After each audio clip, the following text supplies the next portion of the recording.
So let's start with how it starts. It starts with that little spark inside you, that little bug.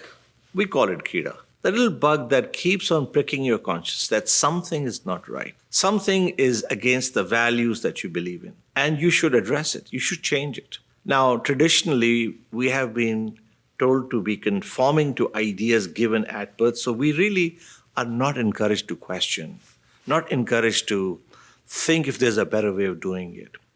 And that spark, I tell you, is your superpower.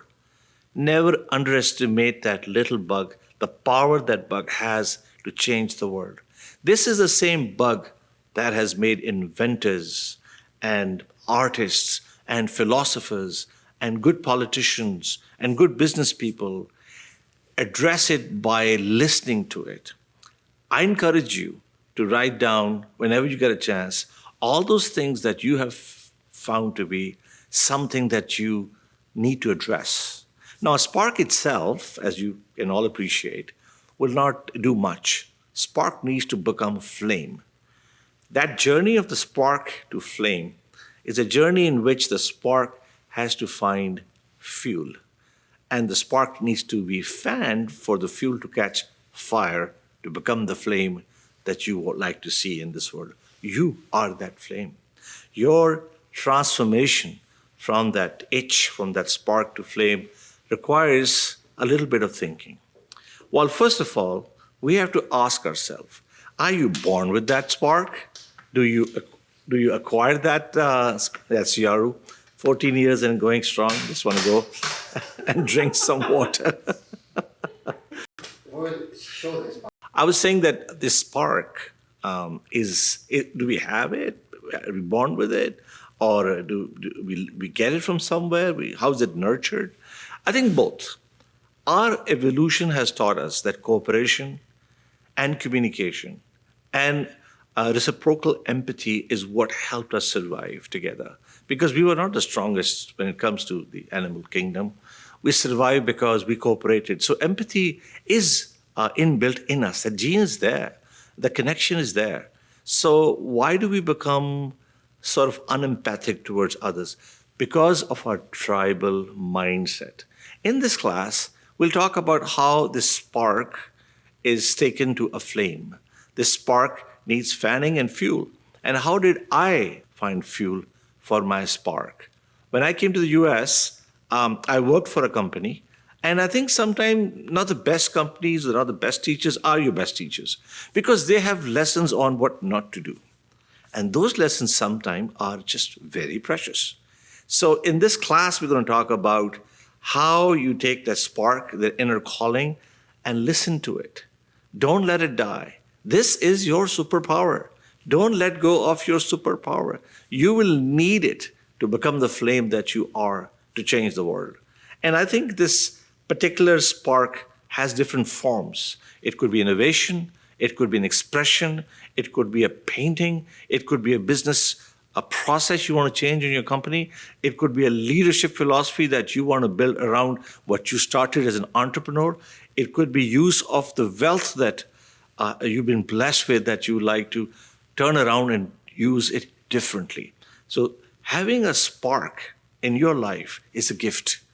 I was very lucky that I had an unfair advantage, that my parents, very Sufi ethos upbringing, humility, helping, empathy was never preached, it was practiced. I saw it firsthand. And all those parents who are watching this, you already know that kids don't do what you say. Children do what you do. I conclude by saying your spark is your first step. In this little exercise that is part of the workbook, I'd like you to name all the sparks you had, and somehow they died or they still might be there. And what is that you did, and what is that you want to do about those sparks? We will not talk about how to find fuel for those. I will not talk about the end goal yet.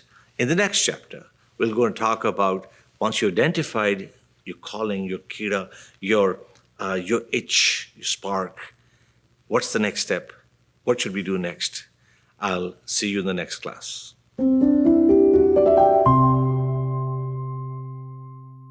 I met Boyne at a TED conference in Vancouver in 2025.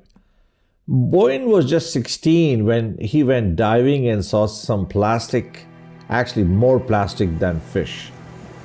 That moment became his spark. He came home asking, why can't the ocean clean itself?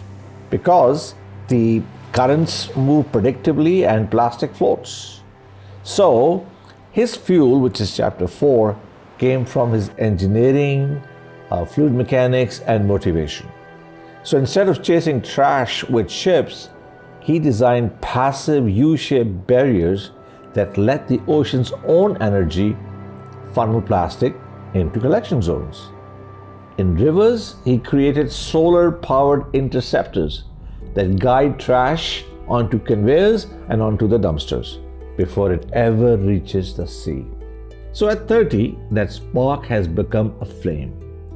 Systems operating in the Great Pacific Garbage Patch and interceptors deployed on 15 plus rivers in the world which are polluting the sea. So he takes only a modest salary, choosing mission over comfort. Because ocean plastic kills turtles, poisons fish, destroys coral, and breaks into microplastics that ends up in us, leading cause of cancer. So Boyne turned a teenage spark into a flame strong enough to ignite the world to protect the planet.